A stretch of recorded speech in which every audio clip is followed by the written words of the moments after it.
Alright guys, let's talk here about game number 3 from the Onimaru Brasil Saga.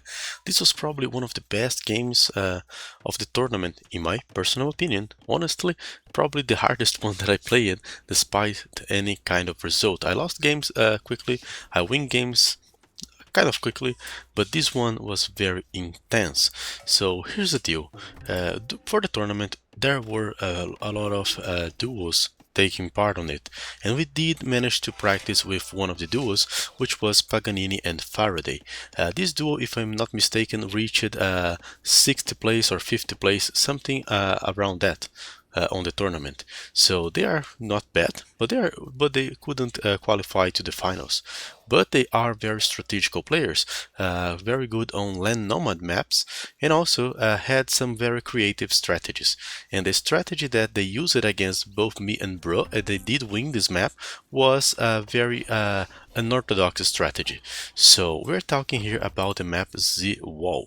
On this map, there is a neutral wall here, splitting the two things apart.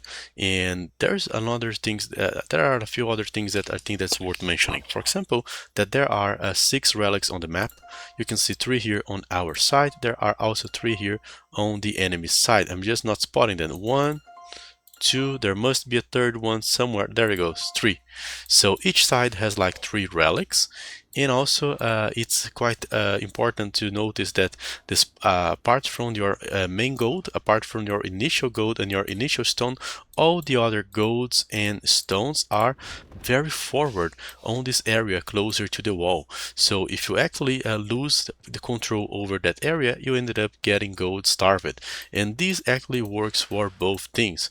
There are also a few extra golds. Take a look on this one, extra stones as well, and they are all closer to the wall. So controlling this area is quite important. Since there's a big wall, I think that the most popular strategies are fast castle. So players like BL that likes to go for unique units kind of love this map because they have like a free pass in order to get to the castle age and then drop their castles, sometimes even closer to the walls. Other players were just using the fact that they would have 3 guaranteed relics to go for civilizations like Lithuanians to spend nights, but other civilizations could also do this same job. For example, the Gabi has chosen here the Slavs. So it was very common to see players going for like Spanish plus Burgundians, Burmese, Portuguese, so many unique unit civilizations, and sometimes other civs to just boom and follow them up, like humans, Khmer, and so on. We did choose 2 similar civilizations here. I did pick here the Khmer. Obviously, my game plan was to go for a boom in later stages of the game, and Brood pick it up the Saracens. But we did not play it for the boom. We did use the strategy that Paganini and Faraday used against us, and it basically consisted in 1.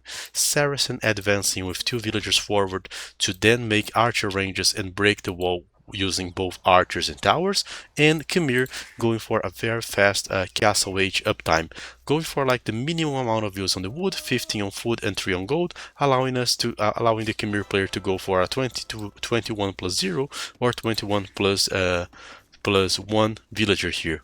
Usually a very fast castle age uptime, and also start playing with cavalry. So we actually wanted to hit our opponents before they even had a chance. Take a look, for example, on Gabi. She's still developing here during the Dark Age. He just clicked up to the next stage, but as you can see, she has a well-balanced economy in order to click towards the castle age. She'll basically make the barracks, later make a stable. She's already aware that we might actually be going aggressive on her, so she is already walling with some palisades. Similar things here can be said about BL. BL is going for a fast castle into organ guns, so he has set up his economy to play with the organ guns. He's already collecting stone, he has some villagers collecting gold, and he's basically waiting for that. Since Brew went quite fast to the feudal age, and so did I, both are actually scouting heavily here, trying to spot where we are going to open. So that's one of the downsides here. They actually do realize our strategy and are already looking forward to spot where we are. And there we are, guys. Brew coming here to the wall. We are using the scouts here to hit the wall, and there's a small thing that I think that's worth mentioning. Since this one is a neutral wall, villagers don't consider this an enemy building, so you cannot allow villagers to attack the wall. If you do so, your villagers are actually going to repair the wall. So Brew just forgot that, and we ended up healing the wall. The idea here is having a tower plus multiple scouts plus Saracen archers will actually allow us to open this wall quite fast using our bonuses here against buildings. I wonder if I should have played with the Hindustanis instead to open it quickly, but honestly I don't think so. I think that Khmer is a great choice. And as you can see, once you are inside, the opponent will have a lot of difficulty here. For example, we are inside, I am on Castle Age with 3 scouts, soon to be light cavalry. The enemy has a few scouts that he's trying to use, but those scouts are about to die.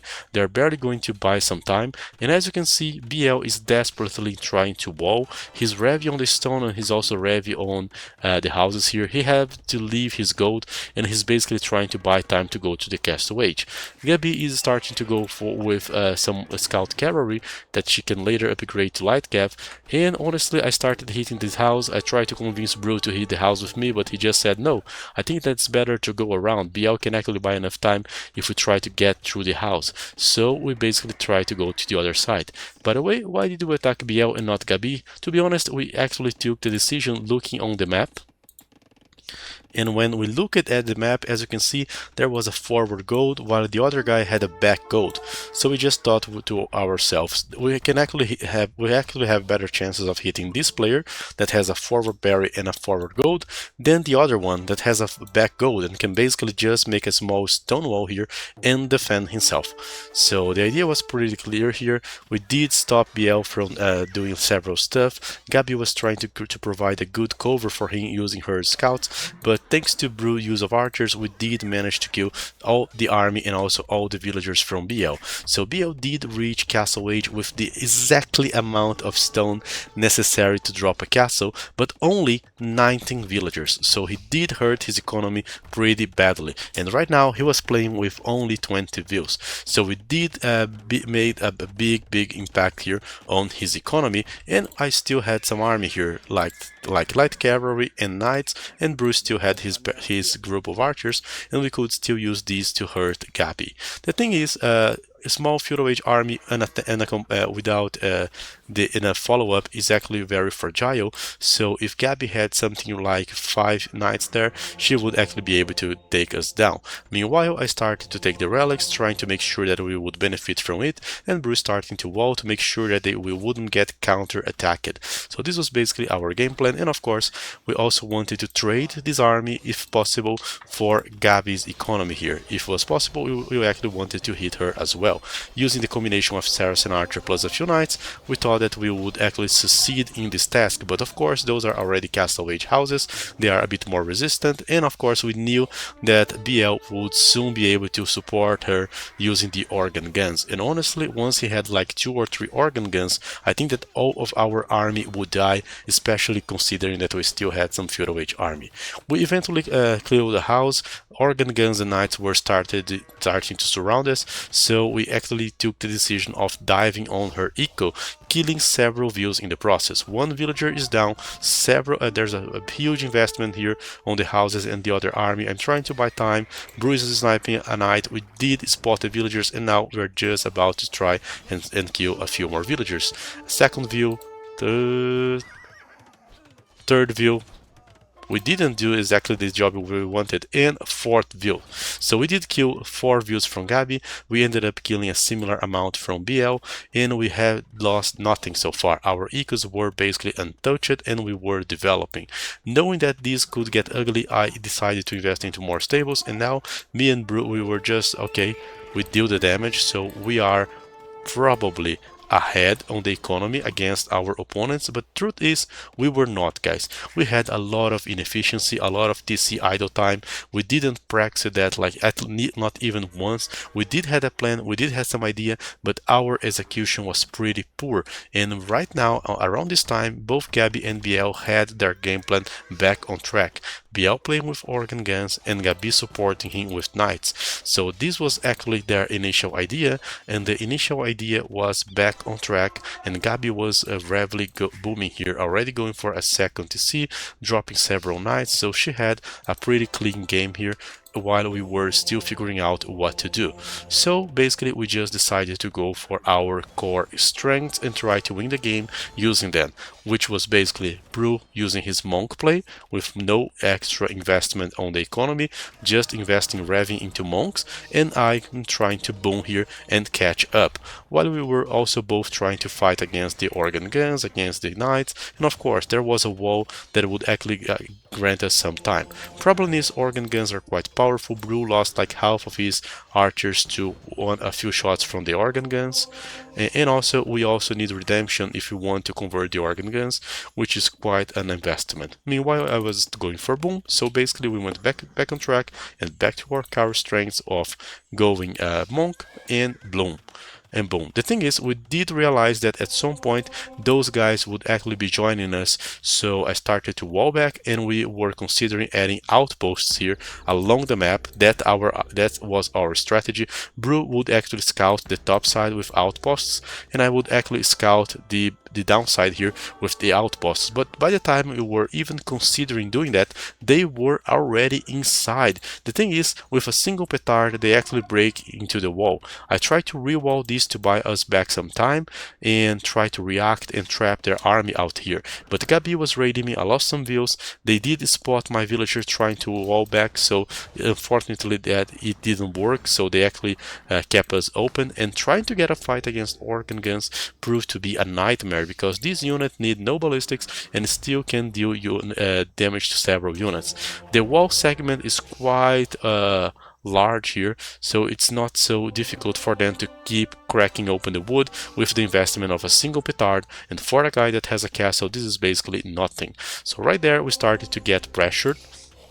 Bru going heavy here for the monks, is still using a few crossbowmen which are quite crafty to snipe enemy scouts or light cavalry. I was booming 3 TCs and going back to producing knights, because if I did stop playing knights I would most likely die to their army. So we wanted to play with as much knight as possible, and Bru would actually told me that he would idle his economy a bit or stop booming so heavily in order to go for the Imperial Age.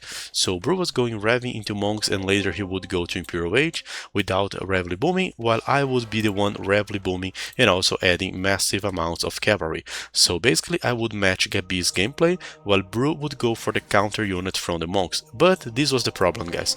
The organ guns, when getting outranged by the monks, were actually not managing to advance. But we couldn't advance either, because if we get too close to the range of the organ guns, our armies would basically melt. So that's basically it, and obviously Gabi was always trying to distract us with her raiding knights. Gladly we counted how many knights she sent, and we actually expected her to attack Bru's gold, and this actually happened, so we were prepared to at least try some counter raidings. Plan was going good, boom was going heavy, Bruce started to go heavy for the stone. His plan was to drop a defensive castle there to stop their advance. We ended up trading several army and units here, but in the end we actually got caught out of the position. The organ guns did close the gap, and once the organ guns closed the gap, they started to melting our armies. With a few shots they could actually take several units, and our most fragile ones, the monks and the crossbowmen, couldn't even escape that. So Bru basically lost all his army. I lost like half of my army, the other half was hurt, so we were actually in a very bad position, and that was actually before Bru clicked it up.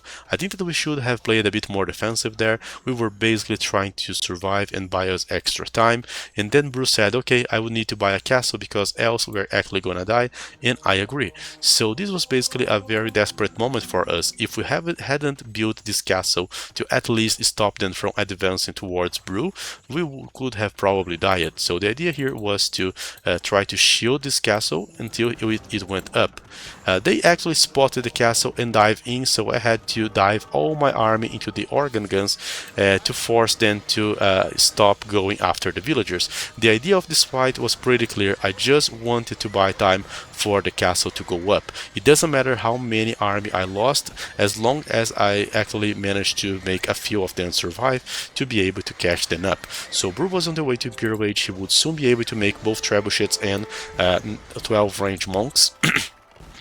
That could actually be a good answer, but the problem is we were getting shot non-stop. I had a hole in my wall and that ended up costing like 10 to 12 knights, but honestly that was the price to have some peace. BL advanced here with another forward castle, and that put us on a very critical position. I was I just had clicked it up, but I wouldn't have time to do anything on Imperial Age if I got surrounded by knights and organ guns. All this army here could have killed me or stopped my eco. Therefore, I traded everything I could here on the market and managed to place a castle that would stop their advance. So guys, this is actually a big tip. If you are defending from an army that you cannot stop with your own army, go for multiple castles. Castles are a big challenge, and they actually force the enemy to go back until he has enough resources to click up and start cleaning you with trebuchets. So basically you are buying yourself enough time. So the idea didn't change, but we were under some rev problem. They were with a forward position, so Brew still had some gold and he was on Imperial Age. We would basically start to push them back, but they still had a massive army. Our wall had a lot of holes, and they had a castle that was actually controlling the other golds here. There are 2 golds, so I would eventually get out of gold. For this reason, I did choose to go for the Rusar, because I had no guarantee that this castle would fall down, and I still need some army to try and fight back against the cavalry army and the organ guns from Gabi and BL. So Brew went for monks plus trebuchets, and I went for Rusars. Basically, I was trying to go after the cavalry from Gabi, trying to buy some time. Brew was also using his monks to cover the terrain, and now he had enough trebuchets to push, and I was the second player to Imperial Age. So now we needed to push back and we needed to recover. I did lose several villagers. I started investing into extra town centers to compensate, and obviously prioritizing the +4 upgrade for my horses to go. Brew was also advancing his castles. With more castles closer to the walls, we would not only be able to take down this castle, but also advance and have a safe position to kill enemy castles. His monks were being quite oppressive, and the organ gun mass couldn't get close without losing a few units to the conversions. So basically we had a superior cavalry around this time, and also we had the siege power to keep pressuring. Gabi had already built castles and stables there to control that area, but we were slowly recovering that. Right here, guys, I considered to play Cavalier, but I'm going to be honest, I just thought to myself, whatever I can do with Cavaliers, I can actually do with the Rusar, and I can actually save up the gold for something better. What if we just get pushed back? My Cavalier plan goes down the drain, so that was the idea. With 2 castles down, we were about to siege the 3rd castle. We were advancing heavily, and of course Gabi was just trying to hurt Brew. Remember, guys, that Brew sacrificed himself going for a fast Imperial Age, and he also transitioned from crossbowmen to monks, and that was very heavy on his economy. So he had a very fragile economy in order to have a more useful army, which was basically monks and trebuchets. With this combination of monks, trebuchets and Rusars, we started to slowly push and take down the enemy buildings. I was trying to raid Gabi heavily to try and hurt her eco. In the direct confront, my Rusars were still not able to kill her knights, but I had enough Rusars to keep dropping and enough army to keep popping out on her economy and also on BL's economy to try and get them behind on the game. At this point we started to advance. Brew was also doing a few Mamelukes to support his monk army, so he was slowly making a transition from the monks into some kind of other military units. and I was slowly increasing my farm number that went from around 30 to 50 already, so at some point I would just keep spamming resources like forever without having any economical issue. Game was going good, the push was seemed to be happening, but now they were also on Imperial Age, which means that they also had Imperial Age weapons, especially trebuchets and higher heavy armored calves. So with calves, organ guns and traps, we had our push stopped here. We had to sacrifice several units just in order to stop their trebuchets from killing stuff, and honestly, I would gladly trade any Russar for any kind of gold unit at any time, so I was quite happy with the trades. Problem is, Gabi had so many knights and soon-to-be cavaliers that even the monks couldn't sustain converting and surviving. So right now we were back to Russars plus Mameluke versus Cavalier plus Organ Gun, so we basically had an evolved combat there. I was trying to constantly disrupt the flow of the fights by sending Revicavs here on their economies, trying to do something, but so far this was our game, and Brew was kind of okay. I'm trying to transition, but my eco feels very weak. I'm having to focus way too much on the fights. Monks are very demanding, and they are indeed, so he was basically playing with base stat Mamelukes. As you can see, those Mamelukes have nothing special on them so far, and he was basically trying to shoot down the enemy organ guns, while my Russars were making the front line for his Mamelukes to shine and deal with the enemy Cavalier. Then after that we slowly started to trade because we did understood that this game would probably scale towards later stages of the Imperial Age. So we did try to set up some markets. The problem is we were making markets within a very small distance. It's difficult to get a proper trade on this map because there is a lot of forest here on the corners. So you cannot make a trade from a corner to another, which means that your market only gives you a small trickle of gold, and that honestly is not so good. For this reason, I just decided to keep up the Russars, and I decided to make coinage and banking to use all my 80 plus farms to start slinging Brew to boost up his Mamelukes. Basically, my idea here was to boost the speed and the upgrades from the Mamelukes by giving him extra resources, while also raiding. We also did spot that both BL and Gabi were adding more and more barracks, which means that they were probably planning some kind of transition, especially they should be concerned with the Mamelukes, and Gabi started the counterattacks, and honestly this was the worst thing that could happen. In the direct confrontation we were doing good, we were slow pushing, things were not going so bad for us, we were also denying the gold, but once she started to raid, both me and Brew had to mobilize some troops to try and do something. I tried to go for an all-in strategy on this point. I actually tried to use all the gold that I had left and invest that into the Khmer Battle Elephants. So my plan here was to push and finish off the game before they could get back on their feet. Elephants are pretty good for you to go for and advance like a few tiles, a few screens here before the enemy actually stops you.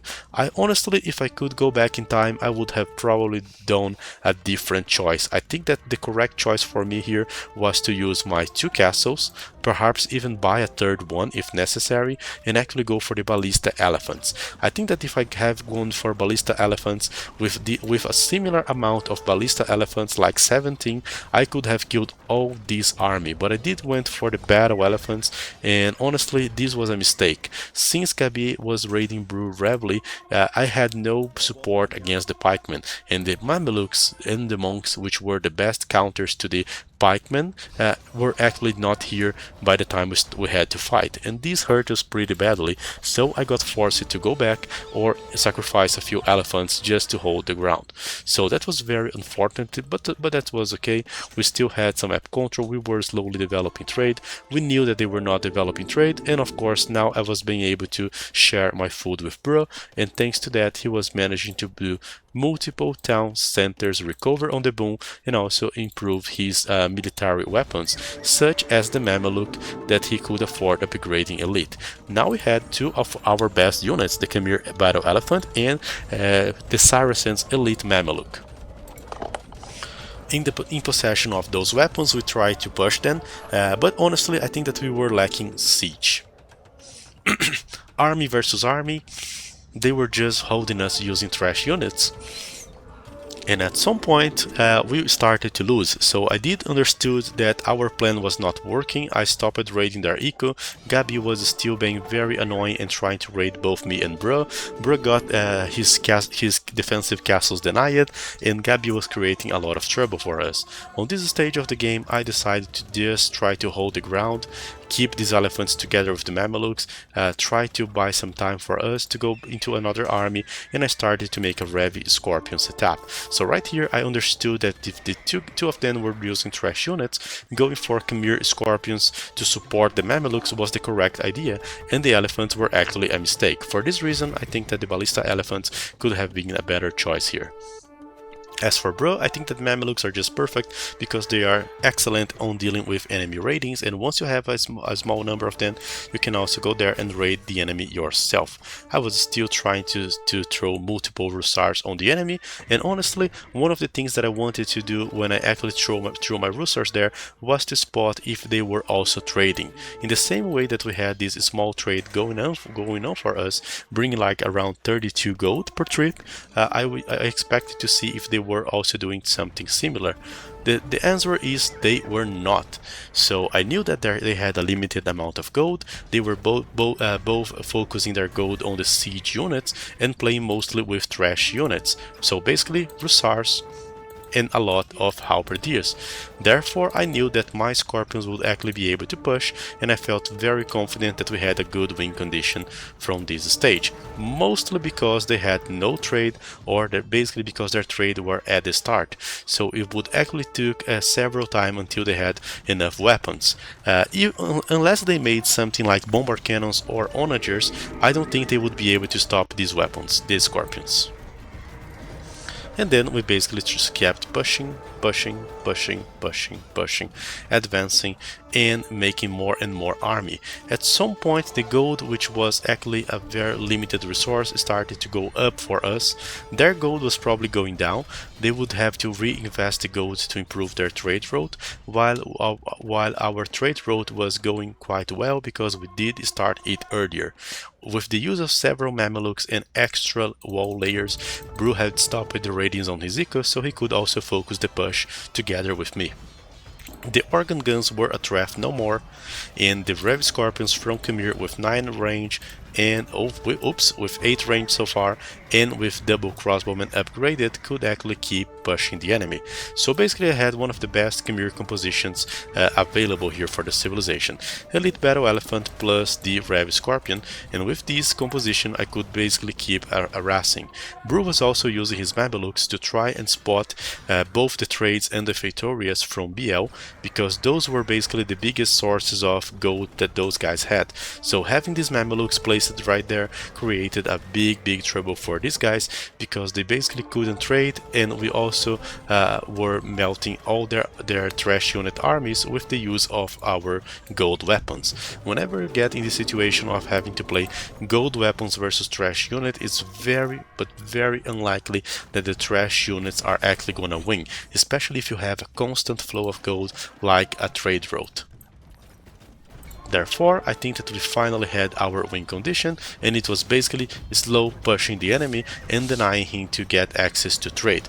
Without any kind of bombard cannon from the Portuguese, the Scorpions basically ruled the game here, and despite the efforts from Gabi from adding multiple Slav castles there to counter our ratings, well, that was still not enough, and our Scorpion, Mamelukes and Elephants kept advancing and killing everything. Whatever could kill the Scorpions, the Mameluke would kill, and thanks to that we did manage to win the game. I think that it's worth mentioning that we did get the relics. I, for example, got 5 relics, and that was very relevant to have enough resources. On this game I had 5k gold from relics against barely 700 from Gabi. Military KD went nuts because they were basically spamming cheap units. Take a look on the KD from Gabi. He actually killed 322 units while losing 540 and 45. Bru did got 27 conversions. And regarding the economy, I did had a crazy good economy because not only I could sling back Brew, but both me and Brew were already benefiting from the trade. We had already more than 6 gold from the trade combined, while Gabi and BL barely had any trade. I think that we did get the trade in the correct timing while buying enough time using the Rusars. This was one of the hardest games, full of back and downs. At some point I thought that we were done, but then we did manage to somehow survive and go back into game.